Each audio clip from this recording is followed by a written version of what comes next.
Hola, soy Leslie. En esta ocasión vamos a hablar sobre el texto de Las finanzas públicas funcionales, el ciclo económico y los estabilizadores automáticos de la doctora Eufemia Basilio Morales. Para empezar, me gustaría preguntarles, ¿se acuerdan de estos dos grandes economistas? Bueno, igual no habían visto al de su izquierda, pero se los presento. Es Ava Lerner y el de su derecha, como seguramente ya saben, es Keynes. ¿Qué tienen en común? Bueno, pues justamente ese es uno de los asuntos de este capítulo. Ambos promovieron la participación del Estado en la economía durante la década de los 30 y 40. Pero ¿por qué importa la intervención del Estado en la economía? A lo largo de la historia se han dado diferentes razones, pero la doctora destaca la idea de Keynes, quien asegura que la intervención debía usarse para aminorar los efectos de las crisis. Según él, debían utilizarse políticas que atacaran el desempleo, el subconsumo, la baja inversión privada, problemas que siempre han estado muy arraigados a las crisis y los cuales son determinantes de su duración y profundidad. Poner atención en estos problemas y darle solución permitiría a su vez disminuir los desequilibrios causados por la incertidumbre, las fallas y externalidades del mercado y el desajuste entre oferta y demanda.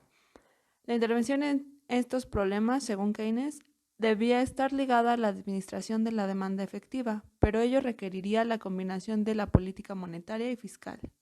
La política monetaria debía incrementar la oferta de dinero para estimular la inversión y con ello la demanda agregada, mientras que la política fiscal debía incrementar el gasto público para así aumentar la demanda agregada y por tanto la inversión y el empleo. Pero, ¿cuáles son exactamente esas políticas para la mitigación de los problemas? Aunque Keynes habló de la política fiscal y monetaria, no especificó qué acciones en concreto debía hacer el Estado. Según la autora, las concepciones de la política fiscal en torno a esta cuestión son 1. Las finanzas públicas funcionales, 2. Los estabilizadores automáticos y 3. Los ciclos económicos. Así que hablemos de las finanzas públicas funcionales. Como sabemos, fue Ava Lerner quien introdujo la idea de las finanzas públicas funcionales. Como su nombre lo indica, las finanzas públicas funcionales son la administración de las finanzas públicas con el objetivo de obtener resultados eficientes. Para explicarlo más detalladamente, dividamos en dos la definición: las finanzas públicas y su funcionalidad. Las finanzas públicas son lo relacionado al gasto público, la tributación, la deuda pública, su financiamiento y el pago de esta, mientras que la funcionalidad de estas radica, según Lerner, en que deben responder al crecimiento del producto y el empleo hasta alcanzar las tasas deseadas. Entonces, podemos decir que las finanzas públicas funcionales estarán en función del PIB y el empleo, ambos muy relacionados con los problemas en los que se centró Keynes. Sin embargo, la contraparte de las finanzas funcionales son las llamadas finanzas públicas sanas o equilibradas, en donde no se pone como fin el crecimiento del producto y el empleo, sino el equilibrio fiscal entre el ingreso y gasto. Es decir, lo que recibe el Estado debe ser lo que gasta, no más ni menos. Las finanzas públicas equilibradas están en contra del endeudamiento para el gasto público. Según Lerner, esta idea de equilibrio presupuestario solo es válido para los individuos, no para los estados. Cuando se habla de finanzas funcionales, no importa si existe endeudamiento, sino por el logro que se obtenga de ese endeudamiento medido en el producto y el empleo. Así que mucho cuidado. Con esto no hay que confundirnos. Ava Lerner no estaba en contra de que los ingresos del gobierno sean los mismos que se gastan sin generar deuda, sino que estaba en contra de que este fuera el objetivo principal, pese a que no hubiera crecimiento y empleo. En otras palabras, si el ingreso es igual al gasto y este al mismo tiempo lograra el aumento del producto y el empleo, entonces podríamos hablar de finanzas públicas funcionales.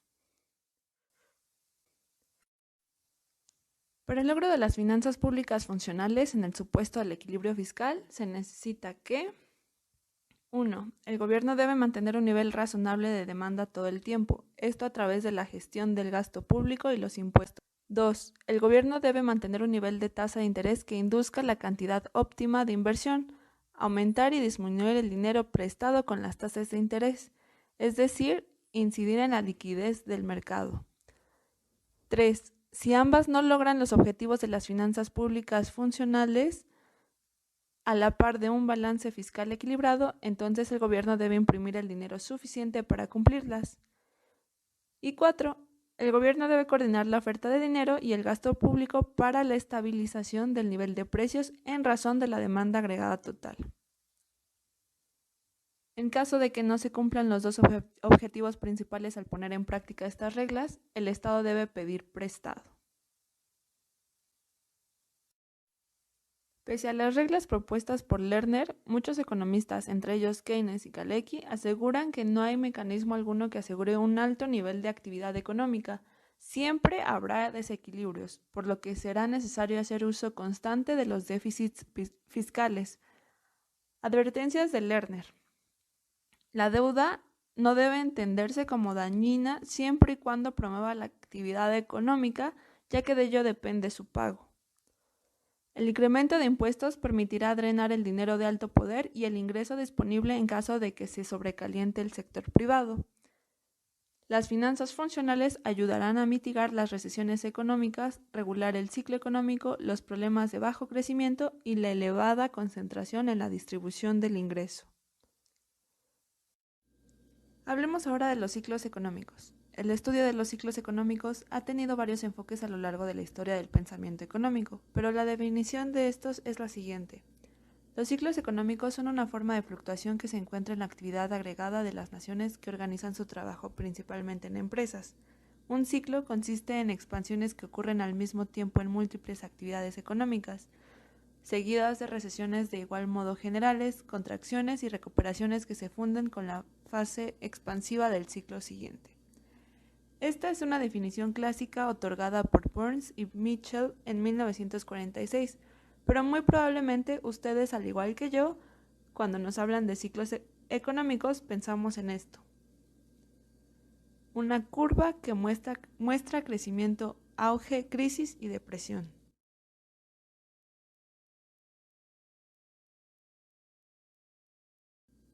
Según la autora, los ciclos son el resultado de perturbaciones aleatorias, impulsos que afectan el sistema económico desencadenando un patrón de comportamiento cíclico.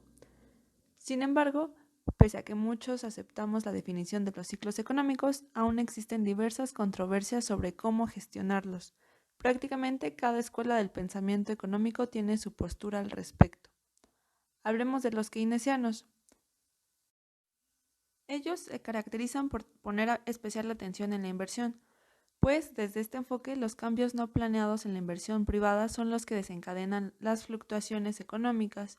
En la teoría general de la ocupación, el interés y el dinero, Keynes menciona que hay tres factores que ayudan a explicar el ciclo económico: fluctuaciones en la propensión a consumir, preferencia por la liquidez y variaciones en la eficiencia marginal de capital.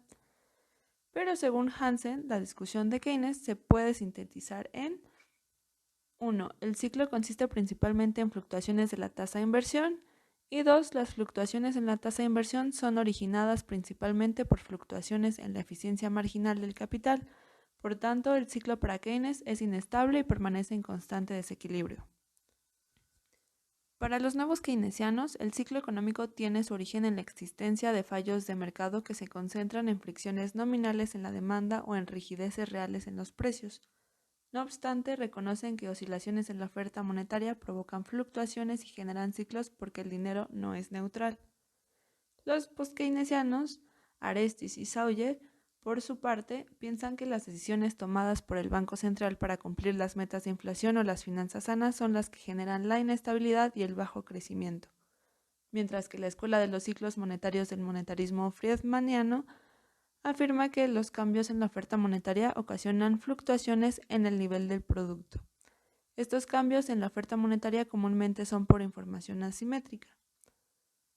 A diferencia de estos, los nuevos clásicos, como Lucas, aseguran que todos los agentes económicos entienden el funcionamiento de la economía y tienen expectativas racionales, además que los cambios anticipados en la oferta monetaria no provocan efectos sobre el producto, sino solo sobre los precios. Entonces, únicamente los cambios no anticipados o sorpresivos en la política monetaria pueden afectar el nivel del producto. Además, que también las perturbaciones pueden provenir de la oferta agregada. Por otro lado, los ciclos económicos reales, quienes aplican la idea de expectativas racionales, aseguran que las perturbaciones en la demanda agregada no son la razón principal de las fluctuaciones en el nivel del producto, sino los cambios tecnológicos. Por último, está el enfoque kalekiano, que incorpora la idea de la demanda de bienes de inversión como formulador del ciclo económico. Para que una economía salga de una depresión, según Kalecki, es necesario crear un poder adquisitivo adicional, ya que solo la liquidez adicional incentiva un incremento en la demanda de bienes de inversión, idea muy relacionada al enfoque sobre la liquidez de Keynes. Ahora bien, pasemos a los estabilizadores automáticos. Los estabilizadores automáticos son componentes del presupuesto público, tanto del lado del gasto como del de los ingresos, y responden a las fluctuaciones cíclicas de la actividad económica, atenuando o suavizando los cambios en el ciclo. Estos componentes son determinados por decisiones discrecionales de política económica y por la situación cíclica de la economía. En otras palabras, podemos definir a los estabilizadores económicos como las políticas fiscales enfocadas a atenuar las fluctuaciones de la economía. Pongamos ejemplos. Del lado del ingreso encontramos a los impuestos progresivos, como son en teoría el ISR y el predial. También podemos hablar de los fondos de compensación, como los de ahorro para desastres naturales. Mientras que del lado del gasto se encuentran los subsidios y transferencias, como es el caso del seguro de desempleo, la renta básica universal o las pensiones a ancianos. El ISR es considerado un estabilizador funcional porque de él se obtienen los ingresos para el gasto. Además, que este impuesto minoriza la renta disponible de los individuos en una proporción menor que la actividad económica. Así, el Estado tiene la oportunidad de regular y controlar el nivel de consumo de forma agregada en la fase expansiva del ciclo. En el caso del seguro de desempleo, este tiene más el objetivo de regular el consumo en momentos recesivos, pues el dinero otorgado a los desempleados permite la expansión del consumo privado y posteriormente la demanda agregada. En resumen, lo que intentan hacer los estabilizadores automáticos es llevar una política fiscal contracíclica. Es decir, en épocas de expansión deben generar más ingresos públicos y evitar el menor gasto posible para evitar el crecimiento de la demanda agregada en sobremanera. Lo único que provocaría el aumento del gasto en esta etapa sería el aumento de precios y subsecuentes desequilibrios en la balanza comercial por el encarecimiento de los productos. Pero en épocas de depresión, los estabilizadores deben aminorar las cargas fiscales e impulsar el mayor gasto posible para el crecimiento de la demanda.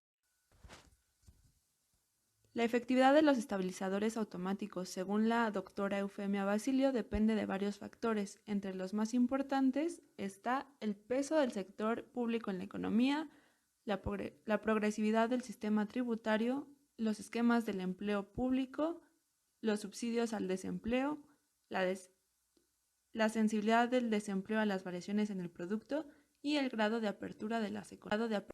Estas características varían de un país a otro y de un periodo a otro. Las controversias en cuanto a su aplicación radican esencialmente en los argumentos de que dichas políticas presentan problemas de rezago en su implementación y que se desconoce su efecto en el largo plazo sobre el crecimiento económico. Aunque este último argumento ha quedado invalidado desde la experiencia de varios países desarrollados que han aplicado, por ejemplo, el seguro de desempleo. Para concluir, podemos asegurar que tanto las finanzas públicas funcionales, los ciclos económicos y los estabilizadores automáticos son temas relacionados entre sí, específicamente desde la concepción de los ciclos económicos keynesiano y kalekiano que concuerdan con la necesidad de una gestión de los ciclos económicos, especialmente el de la demanda agregada.